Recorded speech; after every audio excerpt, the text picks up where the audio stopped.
into Giants Postgame Live, brought to you by Hackensack Meridian Health. Keep getting better. My name is Madelyn Burke, alongside the Super Bowl champion Shaun O'Hara. Joining us later in the show will be two-time Super Bowl champion Carl Banks. But first, Giants hosted the division rival Philadelphia Eagles Sunday afternoon, fell to Philly 28-3 in an emotional game, Shaun. Not only is it a division game, but it was the first time seeing Saquon Barkley, the man who has the most rushing yards in this building's history, come in here as a visitor.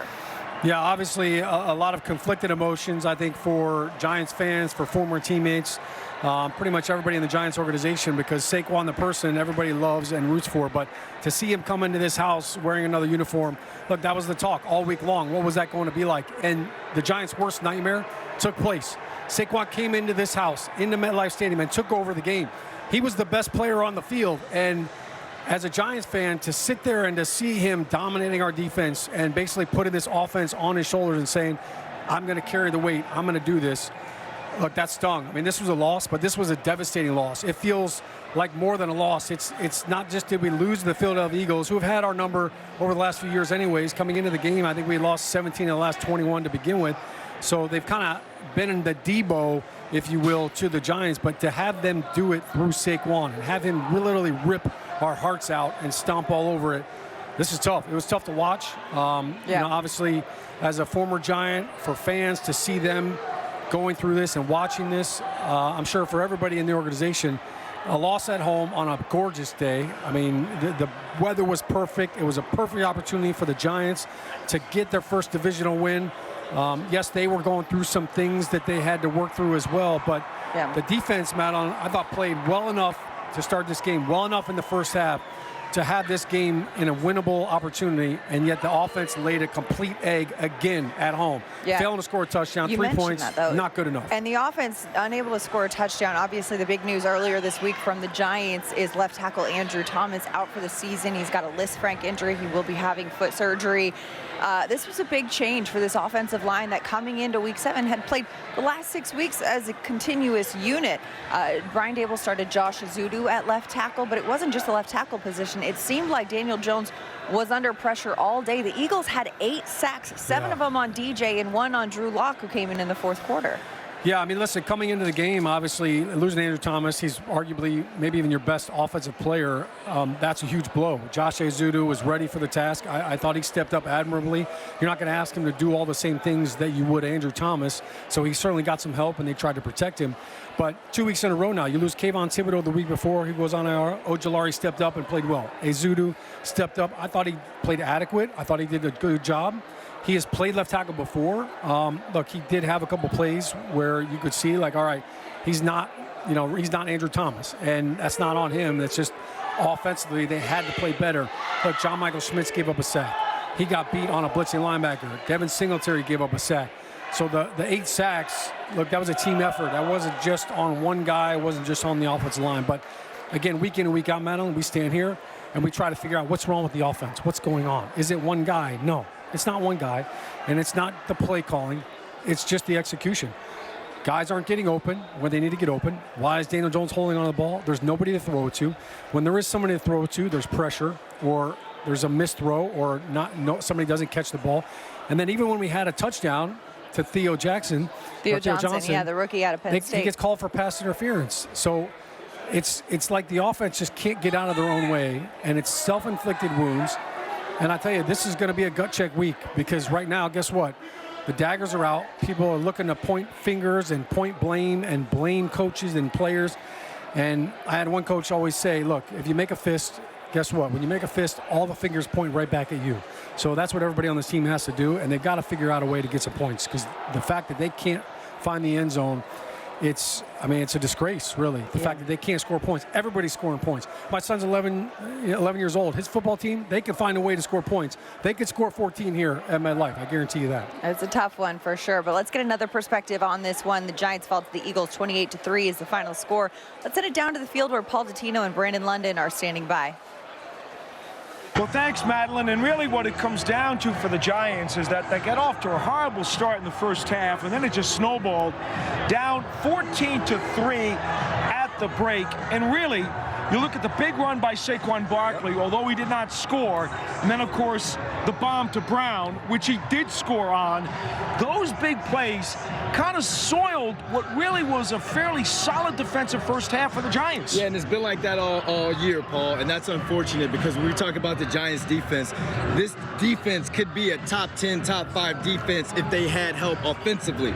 But there's no moral victories when it comes to the NFL. They're going to look at this tape, break it down, and be like, hey, guys, in the first half, there were 2 big plays that set us behind the 8 ball, and that's unfortunate. Okay, let's continue to talk about the defense because one of the good things that happened in the first half is that the Giants continued to show that their pass rush has some teeth. Now, Jalen Hurts was not operating that all spectacularly. As we talked about, they needed 2 big plays to score. The Giants' front 4 and that rush was still pretty potent. And they continue to get better. I mean, you see Dexter Lawrence getting so many sacks, he doesn't even do his dance anymore. It's like he's just accustomed to buying real estate in the other team's backfield. Brian Burns all over the place. Azeez Ojulari, who was stepping up with Kayvon Thibodeau out of the lineup, getting in the backfield. It was like a party in the backfield with Jalen Hurts back there. But at the end of the day, that's got to carry over in the second half. But you can see that the Giants defense and the pass rush was absolutely gassed. All right, so the Giants are now 4-18 against the Philadelphia Eagles since the 2014 season. We know that psychology is not supposed to mean a whole lot. But when you lose a game like this, it's really outside of the Minnesota opener, which I still think was kind of an aberration. You got really badly beat today.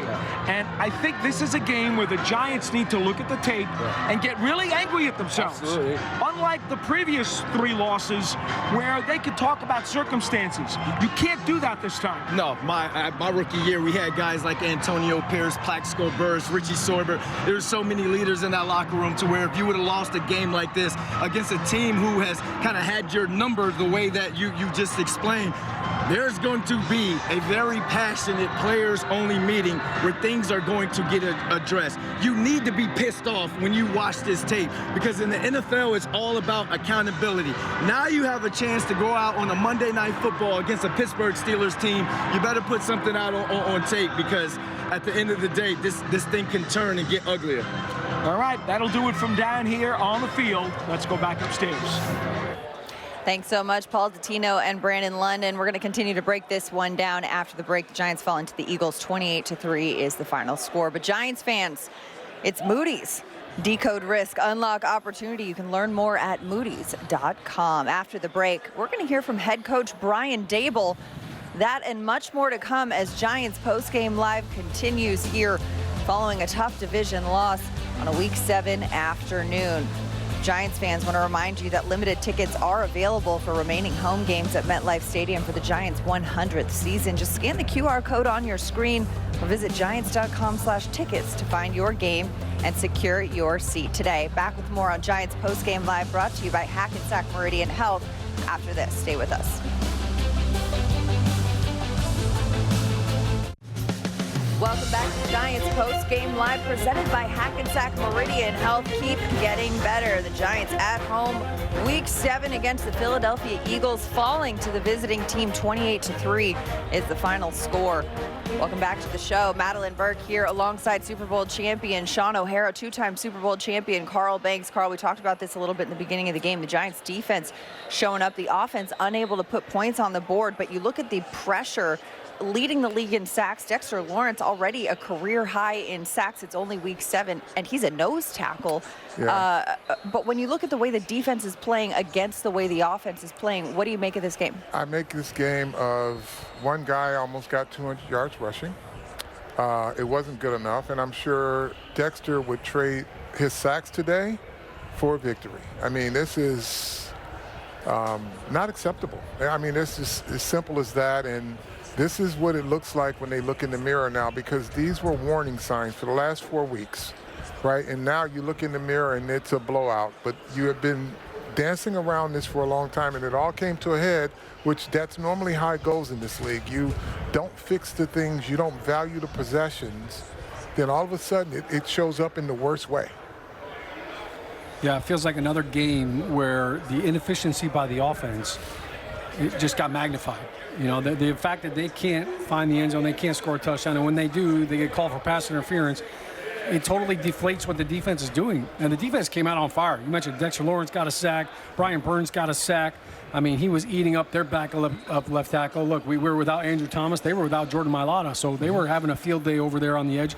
Ojulari got involved in it. The defense was playing passionate football. But you can only do that for so long. Yeah. Like when the other side of the ball is not playing well and you're over there like putting your heart and soul out on the field, at some point in time, you're not getting that return on interest and you're not getting that return from the other side of the ball. It's tough. It's tough to go out there and sell out like that. So you're kind of seeing what you saw in the second half. And I think defensively, look, they made enough plays. Look, the one big play that they really gave up, the 4th and 3, right? The big play to A.J. Brown up the sideline. McLeod gets beat. And, look, I can understand that because on 4th and 3, you're probably thinking it's a short route. You're sitting on the sticks, so you're squatting on everything, and he goes by you. And he made a good play. 41-yard touchdown. Yeah, I mean, that was huge. But, look, this is not on the defense. And as much as the stats will look at you and you'll say, hey, look, they gave up 176 yards rushing to Saquon. They couldn't stop him. Look, early on in the game, like, he was bottled up for the most part. They did a good job. They held them to 1 for 12 on 3rd down. If you do that week in and week out, you're going to win more games than you lose. So defensively, look, I think that they have to, feel good about the way they played in the first half. Obviously, the game got out of hand later on. But, look, Jalen Hurts didn't throw for 200 yards even. It wasn't Devonta like Smith they just got had shredded. one catch for negative yards. So if you would say that you're going to hold him for negative yards and the bulk of A.J. Brown's receiving was in one play, you would feel pretty good about it. But I just think collectively, Shaun, if you ask any of these defensive players, they will feel accountable as much as the offense for the way this day turned out, right? And, again, it's just not an acceptable performance. No doubt the heart and soul of this defense, of this team right now, is the defense. And I will say, the last 3 home losses, right, Dallas, Cincinnati, and now Philly, really it was one play in each game. Sure. The CeeDee Lamb big play, right, that was the one that kind of, oh, man, that's the one that they want back. All right, you look at the Bengals one, it's the Joe Burrow scramble. Today was that play to A.J. Brown. So defensively. Or that 55-yard run to Saquon that led to that first touchdown. So, I mean, it's just a couple of plays here and there, and that's really all that has happened and transpired that you could say, hey, look, all right, you could do better with that. But other than that, the defense has been playing phenomenal football. They're physical, they're spirited, they're bringing the energy. The offense just needs to step up. They need to find a way, somehow, some way. Sure. Somebody's got to make a play. Somebody's got to provide some energy. It can't just be Malik Neighbors on a 5-yard hitch route trying to break a tackle and make a big play. Give credit to the Eagles' defense. All right, they played coverage. All right, they were not going to let any deep balls go over their head. They weren't going to give up the big play. They were going to try to force the Giants to go 12 to 14 play drives and try to go down and score a touchdown. And you could tell by the way they played defense, they didn't think the Giants could do that, and they were right. Well, Shaun, I think when I say they didn't value possessions, the drive starters, like just catching a football, right? Not perfect passes, but if they hit you in the hand and you bring it, you got to catch it. Those are the things that start an offensive drive. Am I right? Yeah. You need one thing to go right for you so that you can start to build on it. Make the layup, then you can shoot the mid jumper, then you can go for the 3. And that's the part that this offense, it's every week. You just don't value possessions. And it's a collective, and I'm not beating on the offense any more than I am the defense, but collectively, this is just not an acceptable way to go out there and perform. Especially at home. And Madelyn, like, you're at home. Like, I was talking to Carmen Basillo before the game, and I'm like, hey, what are you going to do? He's like, we're going to hard count them. They got a couple of jumps. They used the snap count to their advantage. But on your first 6 possessions, you punt every single time. Like, you can't do that. You can't do that at home. Right. I mean, like, you've got to start out early. Get the crowd going. You've got that advantage. You've got to get them on your side. Yeah, we saw punts from both sides of the ball. For the first quarter, it was just kind of a punt fest. And there were no 3rd down conversions. There was a lot of punts out there. But then, the Eagles found their way and started scoring the points, and the Giants couldn't find their their A rhythm lot of punts just and yet. a lot of bunts. Exactly, exactly. We're going to continue to break this one down. We've got head coach Brian Daboll heading to the podium soon. We'll have that sound after the break as Giants Postgame Live continues. But Giants fans, the official 100th season book titled New York Football Giants, The People, the Moments, the Traditions, is now available exclusively at the Giants online shop. This book explores the top 100 players of all time, 2 of whom are on the set with me right now, as well as unforgettable games and stories that have defined the franchise for the last century. Visit the Giants online shop to get yours today. More Giants Postgame Live after the break.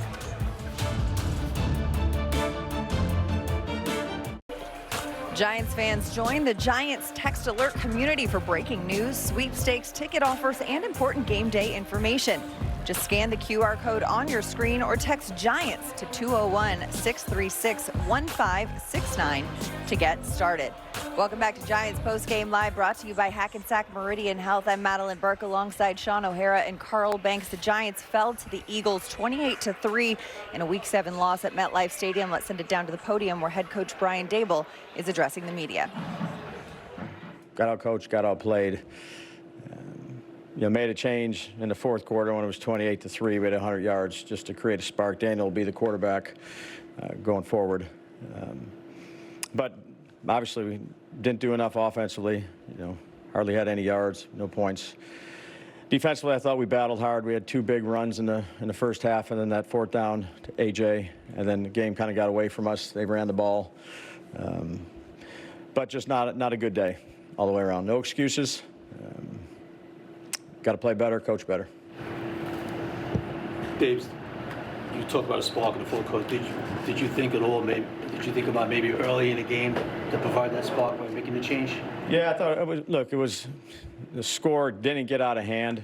I thought we had some chances there to make some plays. Just didn't make them. Wasn't going to take them out then.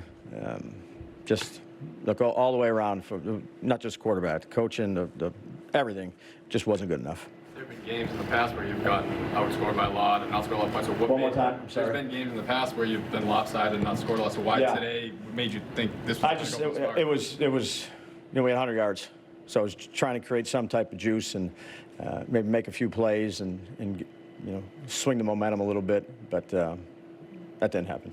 What do you think is wrong with the offense right now? Obviously, you said 119 yards in a game. Yeah, just not good enough all the way around, Jordan. Is there anything that you look at and say that this area is we need to? Well, the two areas that we continue to work on, actually 3 over and over again, are 3rd down red zone and explosive plays. And another game where I don't know what our longest play was. It couldn't have been too long, 14 yards. I don't know what it was, but it's hard to generate points when your longest play is 14 yards, or your longest play last week is 15 yards. So you can do that one of 2 ways: catch and run, things like that, or push the ball down the field and give our guys some chances or go up and make some plays. We're continuing to work on that. Those are 2 areas that we put a lot of time and effort in, and we're not getting the results. It's not equaling the work and the effort that we're putting into it. So those are 2 areas. Brian, you mentioned earlier in the week when Andrew was out that we can't replace him. Yeah. But we have to obviously how to replace him. How upsetting was it to you that the offensive line played so poorly? I mean, I know he's not there, but yeah, I'd like to go back and look at it, Paul, and really evaluate. We try to do some different things that we haven't done. Namely, we jammed a fair amount, particularly in those throwing situations. Try to give some presence to the edge on the left side, but to sit up here and give you an evaluation of it all right now, that would be unfair. Why not change the O-line mid-games before you bench the quarterback? Yeah, I mean, look, the quarterback, it was 28-3. I gave you the reason why I did it. Look, there were some things that, again, I don't want to get into the evaluation process, Pat. We'll go back and we'll take a look at it. I'll ask it generally first. Do you have any issues with effort today? No, I'm going to go back and watch it all. These guys have been busting it. Again, when the score is what it is, make no excuses. None of it was, where it needs to be. Specifically, Deontay on the hurt scramble seemed like he did not. Yeah, we'll go back. We'll take a look at all that stuff, Dan, and whatever we need to address, we'll address. But you guys are putting effort into it, each and every week. We're just, unfortunately not getting the results, and it's a results business. That wasn't something that you need to address in the moment? Yeah, look, I'm not going to get into the sideline of the coaching part of it, but look, none of it was good enough today. Why not bench a guy for that? Yeah, I'm not going to get into. None of it was good enough today. Leave it at that. How concerned are you about the way this looked? Right, obviously Saquon's on the other side. Yeah, we know where ownership stood on what they felt of him, and he has a big game against you, and you guys can't do anything. Yeah, no, he played well, and like we said, he gets the base. He's going to make some yards. He played well, particularly there in the second half. The first half he got that edge there. Played well. We prepared for it. Just not good enough. You had right at the end of the first half, and I know you didn't have any timeouts. You made the decision to kick a field goal instead of maybe taking a shot at the end zone. What was your thought process there? Just thought it was the best thing to do. What about punting it in the first quarter? I believe you were on the 40-something, 4th and 3. Yeah. What was that? Thought it was the best decision. Why? I talk with the guys upstairs. We make the decision we think is best for the team. As you were calling plays, did you get a sense that you could not do a lot of the stuff that you wanted to do because Daniel was not secure in the pocket at all? Yeah, you're always changing based on how the game is going. But again, make no excuses. Not good enough. Dave, do you see any common threads for the struggles offensively today that lingered from the Bengals game? Because last week, like I was talking when Jordan asked. I mean, look, explosive plays. 20-yard plus plays, when you have big plays in a drive, it really ups your chances. Converting on third down, which we didn't have, 3 or 14, was it? Something like that. It's hard to sustain drives if you're not creating big plays and you're not converting on third downs. And some of that is a result of first and second down, some of the sacks and negative plays that we took. We haven't been going backwards a whole bunch, but again, not good enough anyway when you look at it. When you identify those as the issues, there are ways that you're obviously going to try to fix it. Whatever you try to do for this week didn't work. So do you go back to the drawing board? Do you try to make we try to give changes? as many reps as we can in those critical situations. You only have so many reps you can give, but third down, red zone, pushing the ball down the field, those are things we work at, I'd say every single day. And it's not where it needs to be. Brian, a game like today could leave players demoralized. Are you concerned about that in your locker room? Yeah, no. I mean, look, no one was happy about the result. I think we have a strong group. You need to have a strong group in this league. There's a lot of ups and downs. Unfortunately, we've had more downs. But our guys will come back, we'll regroup, and we'll do everything we possibly can do like we do each week to be at our best on Monday night. With Banks, do you think not benching him when the CeeDee Lamb play happens allows something like this to happen in a later game? Yeah, I'm not going to, again, we'll keep, the conversations we have in-house about really technique, fundamentals, effort, anything like that. We'll keep that in-house. You really haven't been able to create explosive pass plays with Daniel in 3 years. What gives you confidence that he can do it? You'd like to, we have some guys around him that I think can create explosive plays. And we'll just go back to the drawing board and do the very best we can to, try to improve that area, which, for 2 weeks in a row, but, it's been a little bit longer than that. We haven't created them, and we need to. Do you consider Daniel two more? Do you consider Daniel a limitation to what you could do on offense? No. You get a chance to talk to Saquon, and what was after the game? I say congratulations to him. I just saw him after the game real quick. He was surrounded. I waited for him for a minute and told him congratulations. We had a good game. You came out throwing today. Yeah. That's obviously you saw something that you wanted to try to exploit.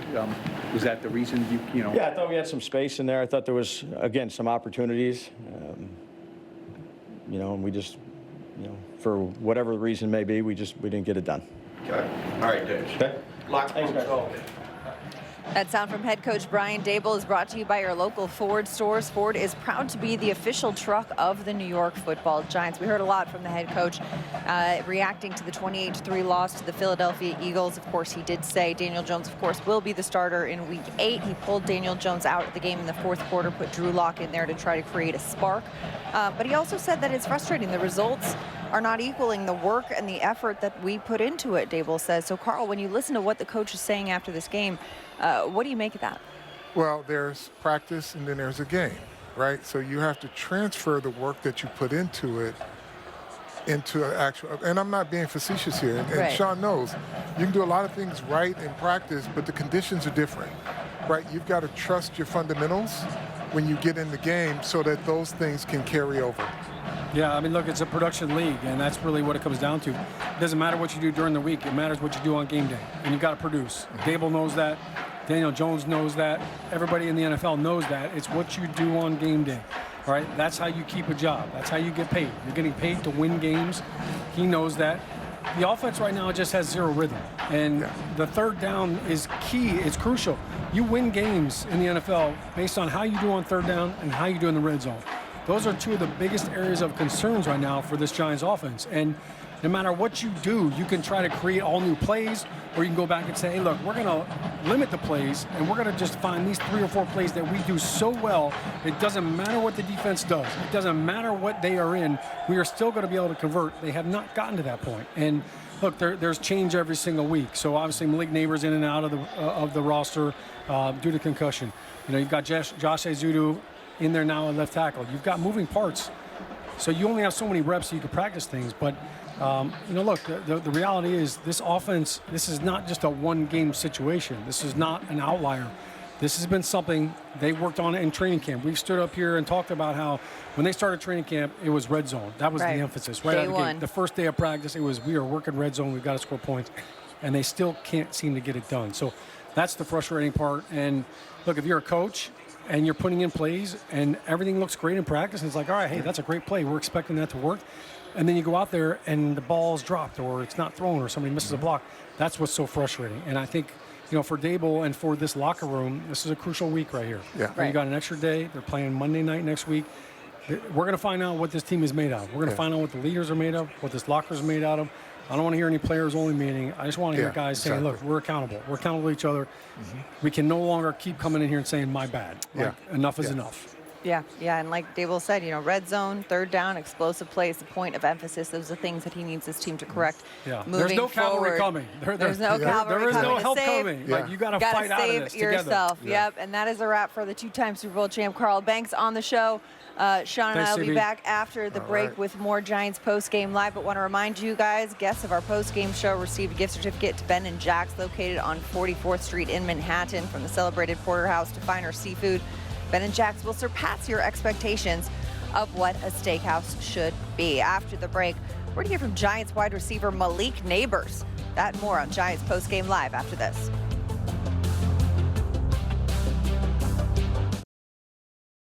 Malik, a day when the offense never seemed to get any traction. How difficult is that to deal with as the game is going on? I mean, it's very difficult. I mean, just got to do a better job of just making plays and protecting the quarterback and trying to do our best to score points. I mean, our defense did a hell of a job playing a good game. I mean, it's hard when you're going 3 and out and they get back on the field, they're tired. We got to give our defense some time to get some breathers so when they go back out there, they're still playing at a high level. Was there anything about the Eagles' defense, especially in the first half, that they were doing differently that maybe you had not seen on film? Nah, I mean, nothing really different. I mean, watch the target tape. That was it. I was open. That was it. Another game when you didn't get the running game going as an offense, and I'm sure you'll always tell us that you got to have both, because if there's no balance, it makes it real difficult on the pass. I mean, yeah, but again, that's not my job. My job is to run routes, to get open, and catch the ball. Malik, how did you feel after the first game back? Felt good. Felt good. You had four catches early in the first half, and then didn't get the ball in the second half. Just any difference between the two halves? I mean, no. Like I said, I was open. I'm going to assume that in your career, whether it was high school or college, you've never had such a slump like this in terms of a team slump. How do you deal with it psychologically, knowing that you've been a winner your whole career? I mean, I ain't been on teams where I lost all games in the season. I mean, I done been on games. I mean, been on teams where I learned 10 games. I mean, the game is the game. I mean, the outcome of the game is the outcome of the game. The outcome of me is going out there and playing nice, how I know how to play. I know how to play football. That's what I'm doing. That's Giants wide receiver Malik Neighbors with our Paul Dottino and friends in the locker room. Malik's numbers on the day: 4 receptions for 41 yards, a 14-yard long. He had 8 targets. Malik expressing some frustrations that it was, they had some struggles getting the offense going, Shaun. Yeah, and I don't blame him for being frustrated, especially if you are getting open and they can't get you the ball for whatever reason. You mentioned the 8 sacks. So some of those sacks, I guarantee you Neighbors was wide open, but the quarterback can't get you the ball. And that's got to be frustrating. If you're a receiver, you run a 25-yard out route and you're open and you can't get the first down because you look back and your quarterback's on the ground. So, look, I feel his frustration, and I like that he's frustrated because that means he cares. I think for him, look, you just got to keep doing what you're doing. He's a rookie right now. I think, look, he just missed 2 games. He came back ready to rock. Right. Like his first couple of catches, he was juiced, he was fired up, he was getting the crowd going. So he is their he's their fire starter on offense. He is their emotional spark plug. He is the guy that's going to really drive this offensive train. And I think the fact that you take a loss hard and that you're frustrated, that's okay. Keep it internal, and let's parlay that into the next game. He mentioned that, look, watch the target tape. I think every wide receiver worth a damn that I've ever played with thinks they're open on every play. So there is a little bit of truth to that, but there's also times where you go back and look like, hey, I know you think you were open. There was a safety lurking. There was a linebacker lurking. Right, they were trying to set me up for an interception. So there's a little bit of both sides to that. But listen, Malik Neighbors clearly, look, he's the biggest playmaker on this offense. He is their big play guy, their splash maker. He didn't get to make any of those big plays. Credit to the Eagles defense for that. But I think it's great to see Neighbors back out there. I think obviously if the Giants want to score points and they want to win football games, he's going to be a big part of that. Well, and they often say too, the best competitors, it's almost harder to win than it is joyful, or harder to lose than it is joyful to win. Malik Neighbors, after missing 2 games with a concussion, comes back. The very first offensive play, catches a pass from Daniel Jones for the first down. After the break, we're going to hear from Giants quarterback Daniel Jones as he heads to the podium to address the media. That more on Giants Postgame Live, brought to you by Hackensack Meridian Health.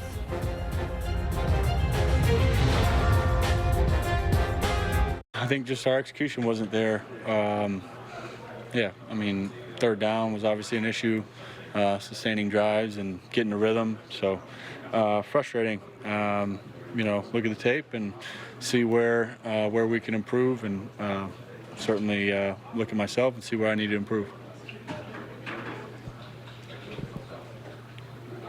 I don't know if it was asked, Daniel, but was it frustrating getting pulled?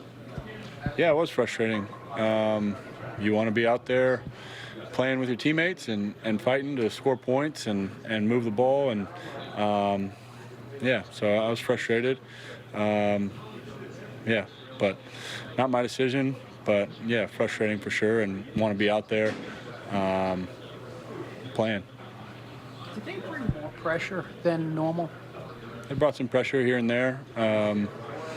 Maybe a little bit more than they normally do, but nothing completely out of the ordinary. What did Jermaine share with you? So you talking with him on the sideline there. I think just talking about going forward from here and where we need to go. Kind of supporting each other and having each other's back. I think we have a good group of guys, and it's a critical time for us to come together and support each other's players and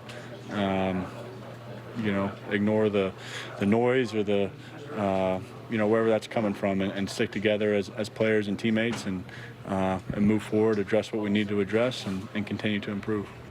As Giants quarterback Daniel Jones following the 28-3 loss against the Philadelphia Eagles here at MetLife Stadium in Week 7.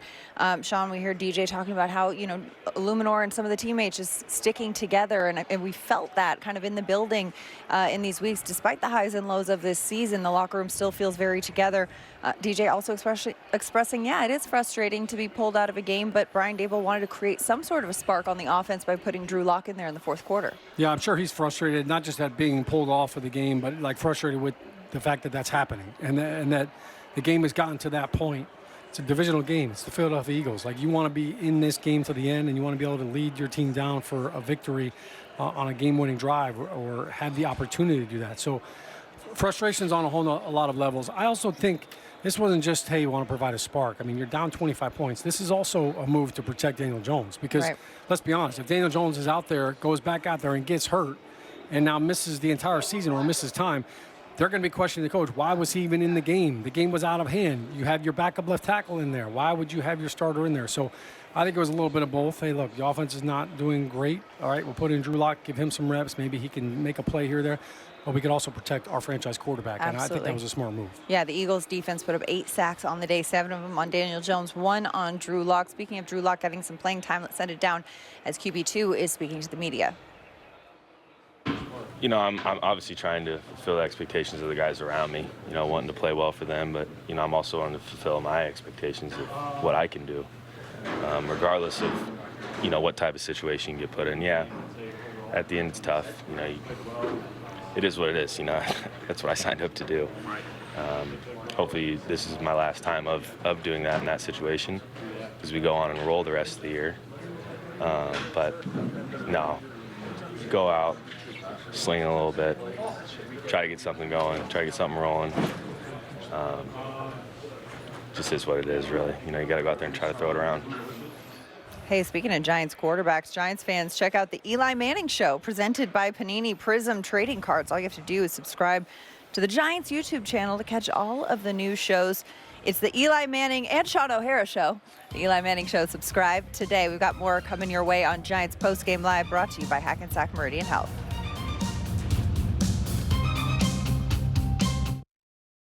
Like I said during the week, I know the kind of player and he was to his organization and to who he was to me. So I have nothing but respect for him. You know, I can't control how other people, you know, feel about him, but I know who he is. Okay. What was some of the issues you saw up front? Why he got so many chunk plays? And all 11 of us had to do our job, and we knew that coming to the game, and we got out of the gap sometimes, and you know, and that's when they broke for those big runs, and on a scramble or something like that, he broke a sack and he broke for a big run. So, you know, we all had to, you know, do our job, and that's what it was going to take. Did you get a sense that he wanted this one more than any other? I don't know if I got a sense, but that would make sense, if that makes sense. But, you know, I played with him for years, and I know his attitude towards the game, and, you know, that's the way he approached it today. He also took the high road afterwards, saying nothing but respect for the franchise.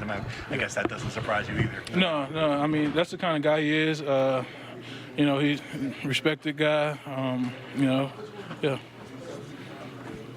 I think they had a big day rushing, even beyond Saquon. They had 270 yards rushing. That's just too much to give up. Yeah, it's too much to give up. You're right. I think towards the end of the third.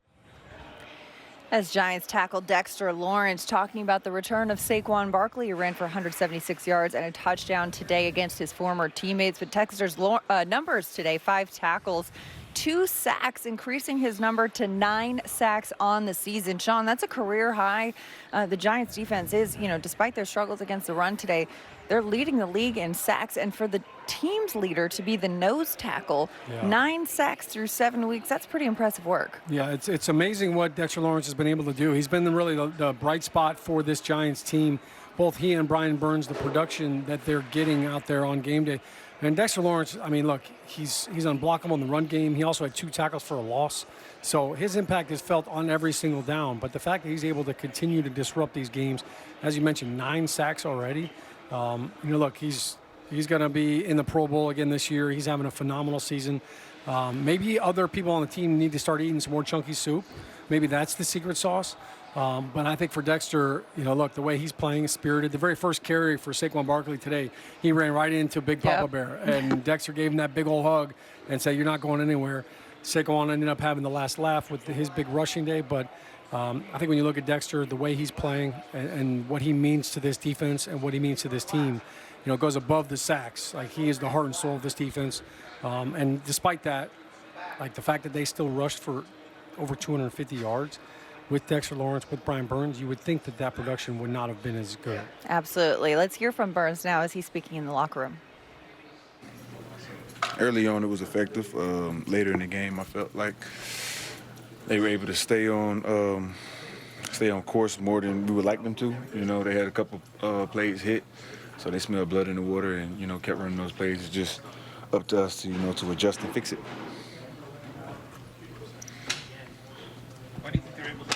Why they were able to stay on course as the game went on? Didn't stop the, what was it?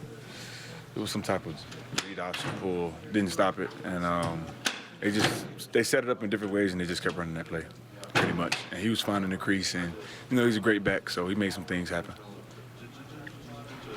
Brian, for the most part, defense had held up pretty well first half. It was 14-3. What was the mentality at halftime coming out for the third quarter?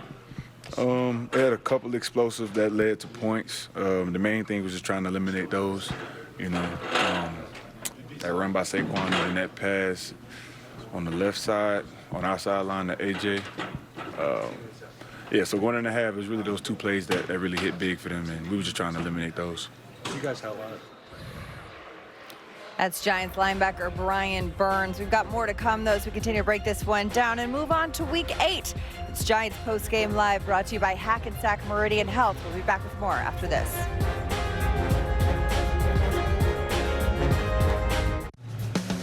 Welcome back to Giants Postgame Live. The Giants fall to the Eagles 28-3 in Week 7, but let's turn the page to Week 8. The Giants are headed to Pittsburgh to take on the Steelers Monday, October 28th for Monday Night Football. The Steelers, of course, will be playing Sunday Night Football in Week 7 as they're hosting the New York Jets. So back-to-back primetime games for the Steelers, who it looks like are making a change at quarterback, Shaun. Yeah, it looks like Russell Wilson's going to fill in for Justin Fields.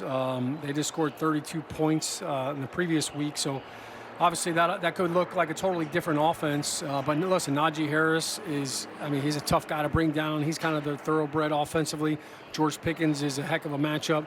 Pat Freiermuth at tight end. So defensively, this is going to be another big challenge. Russell's a mobile quarterback, so obviously, you know, as much pressure as the Giants have gotten on quarterbacks this season, they're going to have to make sure they keep their rushing lanes, keep their gap integrity. But really, it's going to all come down to the offense. Can you go on the road? The last time we saw this Giant offense on the road, they were in Seattle without Malik Neighbors, with no Devin Singletary, and they looked good. So hopefully you can reproduce that and score some points. Look, that's a tough place to play if you get behind early. A tough place to play, but of course, again, we've seen this team have success on the road offensively. Can that translate again this week? Is it a road-home split, or is it just a week-in and week-out thing? Yeah, I think it's going to be about how they start the game. Look, they've got to start off with get a touchdown early on, give the defense some life, and let them know you came to play. Absolutely. Let them know you came to play, and we will be here to play because after every game, we are here with more Giants Post-Game Live. The Giants fall to the Eagles 28-3 in Week 7, falling to 0-3 in the division, but there's a lot more season left to be played. For Shaun O'Hara, I'm Madelyn Burke. Thanks so much for hanging out with us on Giants Postgame Live, brought to you by Hackensack Meridian Health. Keep getting better. We'll see you next week.